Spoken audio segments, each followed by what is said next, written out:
The Panama Canal is a 51-mile-long man-made channel that connects the Atlantic Ocean to the Pacific Ocean. The canal cuts across the Isthmus of Panama in Central America and is a key conduit for international maritime trade.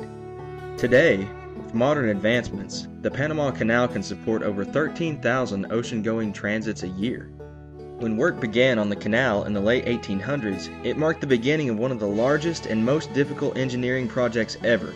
After it was completed, the canal would make the lengthy sailing trip around South America no longer necessary.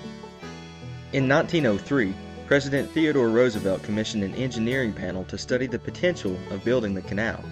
An avid outdoorsman, Theodore Roosevelt is probably best remembered for his masculine cowboy persona and his wide-reaching expansionist policies. Although his plans to build the canal were initially met with resistance by the Colombians, Roosevelt persisted in his demands. Eventually, he provided military assistance to Panamanian rebels who earned their independence from Colombia and granted the United States the right to build. Roosevelt appointed John Finlay Wallace of Illinois Central Railroad as chief engineer of the project and ordered him to make dirt fly. Work on the canal officially began on May 4, 1904. Wallace was given an annual salary of $25,000, making him the highest paid of all government employees at that time. In 1905, however, Wallace abruptly resigned after growing frustrated by the humid, disease-ridden climate and the run-down housing, infrastructure, and equipment.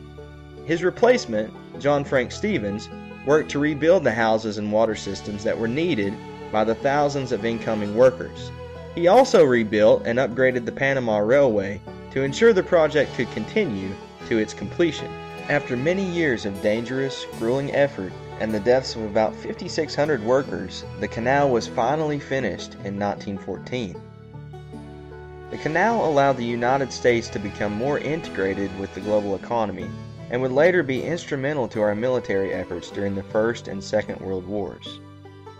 On September 7, 1977, President Jimmy Carter signed a new treaty that guaranteed the United States would give the canal back to Panama after 1999. Although the United States does not own the canal anymore, the Panama Canal continues to be one of the most important maritime routes in the entire world.